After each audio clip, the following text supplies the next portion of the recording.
Taylor Walker from the Adelaide Crows, and you're listening to the Coaches Panel. Shannon Hurd from the West Coast Eagles. This is Nathan Jones from the Melbourne Football Club. Phil Davis from the GWS Giants. It's Brad Avery from the Port Adelaide Football Club, and you're listening to the Coaches Panel. Heading into the 50 most relevant players, from my opinion anyway, for 2019.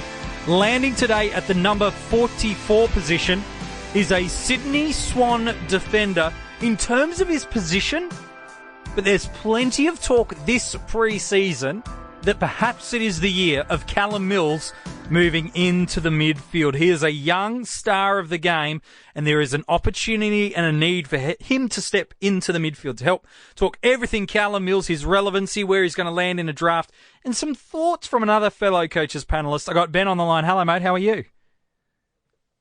Very well. Looking forward to speaking about Callum Mills. I own him in a keeper league, so always excited to talk about my boy. Well, which it's just handy too, because you've got that kind of perspective of rating them highly as a junior, which Callum certainly was, but also there can be that sense of frustration for a keeper owner, maybe correctly, maybe a little bit too advanced, where it's like, no, I've got an invested interest in this player. I know how good they are. I know what I should be expecting.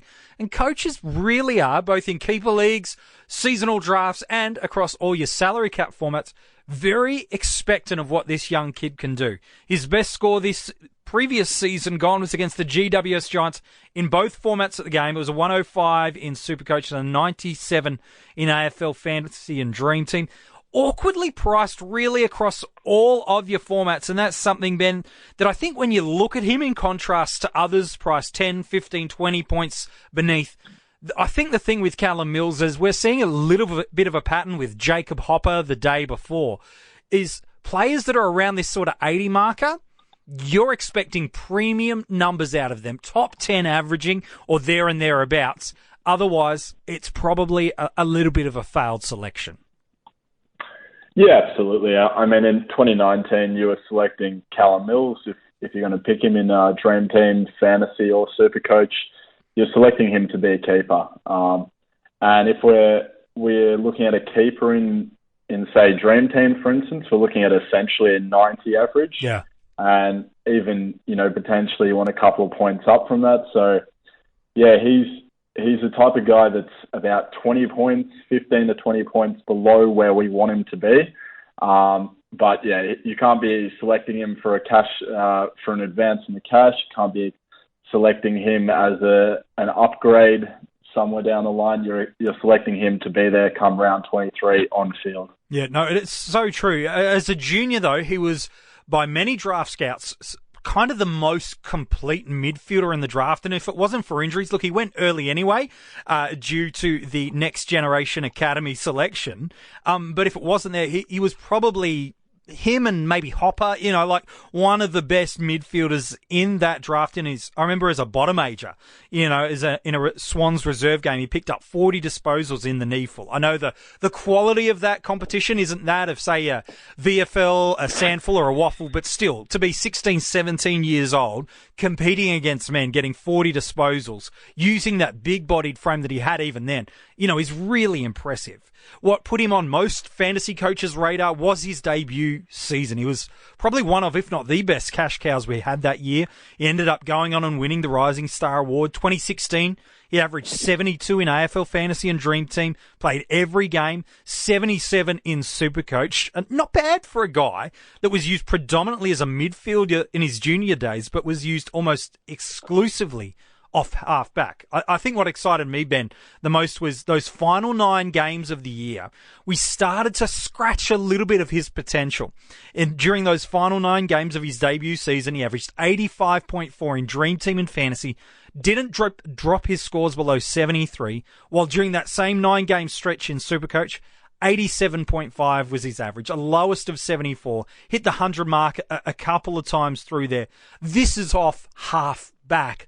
What could he do if he's released in a different position? That is the question. Absolutely. I mean, just on his junior numbers as well, I was just doing a little bit of prior reading on him, and he's in the under 16 championships. He averaged 175 Supercoach across just 3 games. That was 28 touches a game. which is almost unheard of because they're short in matches in the under 16 championships. In the under 18s, is a little bit lower than that, but he was still racking up his 21 touches a game. So we begin to see in those 9 games you speak of, he's showing a real dependency, a real consistency of performance, and we've kind of seen that throughout his first 3 seasons of football. Even though last season, of course, was injury interrupted, but it's been very rare that he's had a poor game.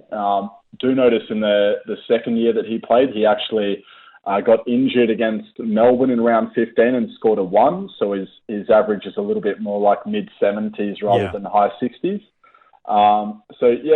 He's just a guy that obviously never played halfback coming into the professional scene, and immediately was a pig in mud. Just absolutely found the going what appears to be relatively easily.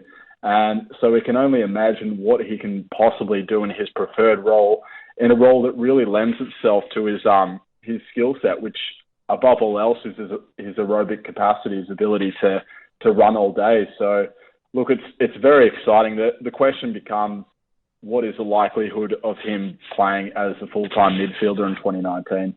And that's the question. And that's why he's in the 50 most relevant, because at his price point and his average point, as we've already alluded to, the fact is if he doesn't push into that top 10, it really could be considered a wasted selection. And while the stats don't quite indicate that a huge fantasy breakout is on the cards, I think the fact of 2 things. 1, the departure of Dan Hannebery, and 2, the need for some new dynamics to come into that Sydney midfield. For so long, they were Hannebery, Parker, and Kennedy dependent. Now no Hannebery. Kennedy just showed glimpses of moments of decline last year. Still a phenomenal footballer and will be for years to come. But I think I can see Callum Mills and the need for Callum Mills to come into that midfield group, because Heaney's already very much a part of it. Maybe he could pick up an extra couple of rotations or 2. But I think Mills is a part of adding to the future of that Sydney midfield, along with Heaney, along with Parker. That's a great big 3 Sydney midfield for the next 8 to 10 years.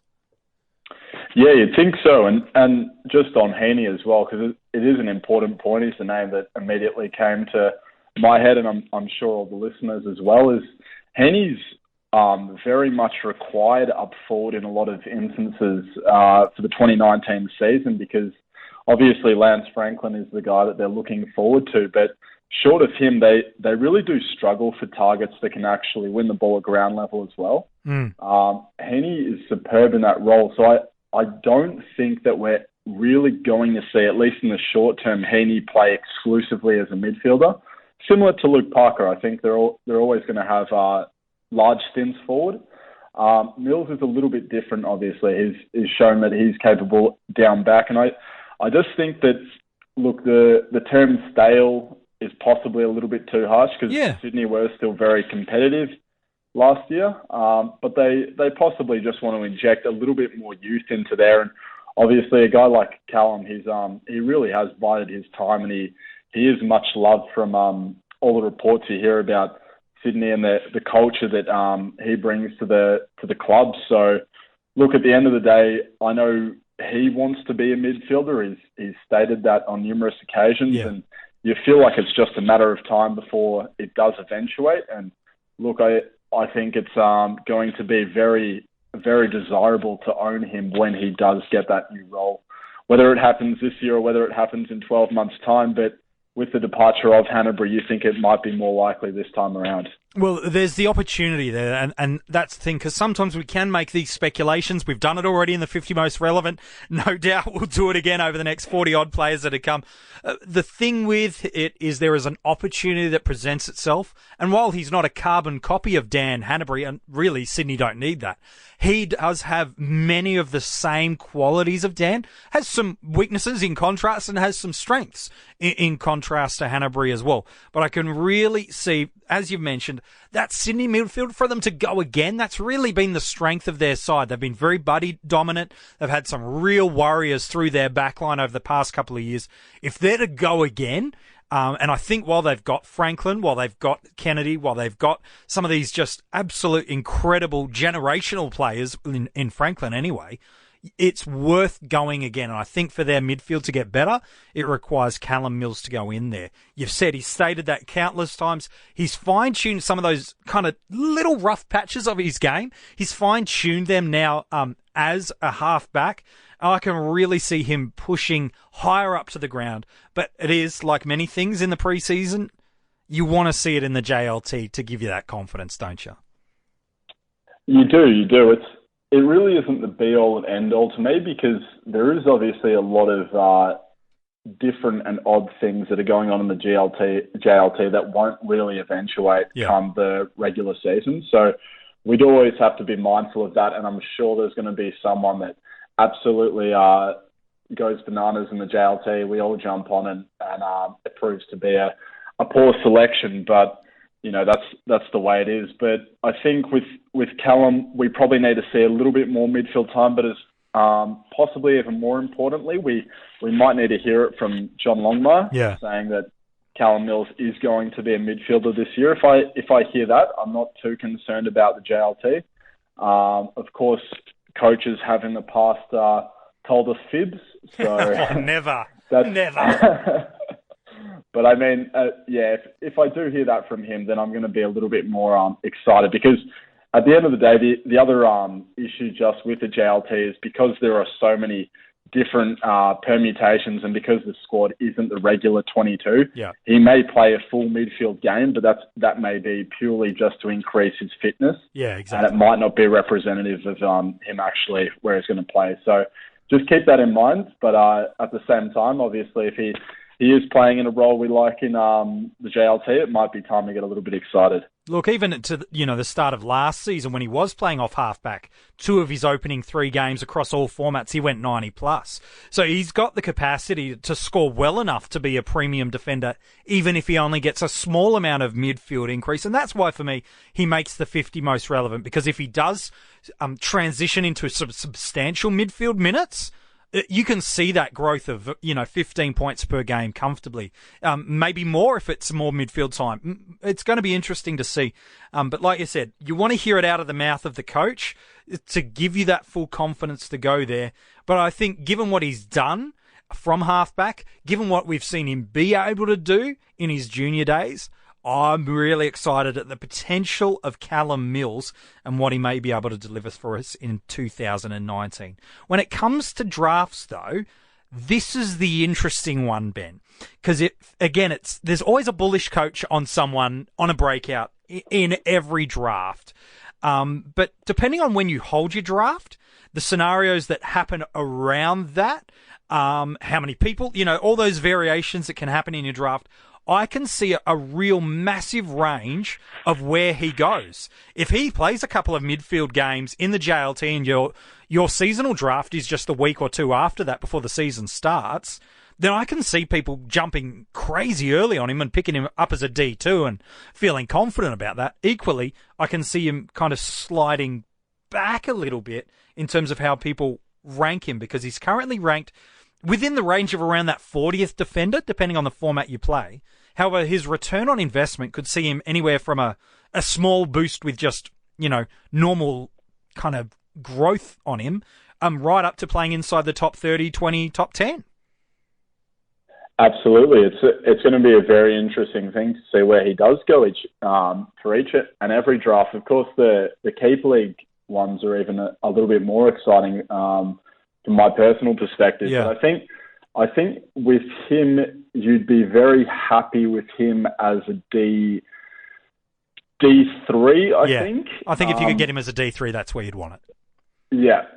D2 is still pushing it a little bit, because I can definitely see circumstances where he goes, say, I think it's likely if he plays a full season in the same role as we've seen in his previous 3, he might go something like high 70s. Yeah. This is for a dream team and ultimate footy perspective. And of course, if he gets that midfield role, then the sky is potentially the limit. Yeah. But you want to sort of be planning for the worst case scenario. So I wouldn't be totally comfortable with him at D2, even if I did see a great role in the pre-season. But having said that, you've got some mad Sydney supporters out there that might just think, I'm going to jump on this guy early. And look, to be honest with you, I don't think that it's the worst call I've ever seen if he is D2, but I feel more comfortable at D3, and you'd be very, very happy at D4. Yeah, I think so. I think if you're going D2, you're probably jumping a bit early, or you've gone really light on in your backs and you're stocking some other lines up. And even then, I'd feel a little bit nervous about that. But it's certainly, there's massive scoring potential. And in a keeper league, I think he's really hard to pry out of coaches' hands that have him. While I don't think he'll keep defensive status forever, he's one of those really sexy picks that people want to have and want to keep, and they invested probably the number one pick on when they originally drafted him in a keeper league. So in an existing one, gosh, you are going to have to pay overs what he's likely going to deliver this year, because his name value and the potential value is very, very big in the eyes of a current holder. Absolutely. It's very high. It's he also hasn't made it yet, so he hasn't delivered what we all hoped. So I feel like coaches that own him currently, or me personally, for instance, I'm unwilling to move because I don't feel that I'm going to get value representative of where I feel he may be in 12 or 24 months' time. Yeah. So that's something you got to weigh up. But it'll be very interesting to see if you had a keeper league draft today where he would land. And I don't have a firm grasp on that, but do you have any sort of inkling on that one, MJ? Oh, there's always so many different variations when it comes to a new keeper league. There's always that one guy that wants to win it right now, so he picks the old blokes. There's someone that only ever wants the kids, and then there's others that kind of approach it like a seasonal draft. For me, I'd be happy if I was landing in a keeper league as my second or third defender. But definitely not any higher than that. But I think long term he's going to be one of the best fantasy players going around. So if someone said to me they picked Callum Mills inside the top 50, okay, for the first year or two, that might not be the greatest of selections. But if you're having a 3 to 5, 8 year kind of viewpoint in terms of how you build your list, then maybe it's not the worst pickup. That's for sure. Absolutely. Yeah. No, similar thoughts. I think, it'd be very exciting to watch his career unfold. Sydney's definitely got a gem here. Yeah, no doubt about that. The Next Generation Academy has looked after the Swans just nicely. Hey, mate, appreciate your thoughts on Callum Mills. No, thank you, mate. It's been fantastic to talk about him. If you want to go and check out the article on Callum Mills or any of the other players so far revealed in the 50 most relevant, coachespanel.tv is where you can check that out. You can also grab the podcast episode landing every day via Spotify and iTunes. Subscribe so you get them straight to your device as soon as you're notified. And if you want to join our Patreon and help support the Coaches Panel and get some early access to these podcasts, all the details are at coachespanel.tv. An incredible favourite player of mine in the AFL is up at number 43. The thing is, I've got about 85 favourite players, so good luck guessing him.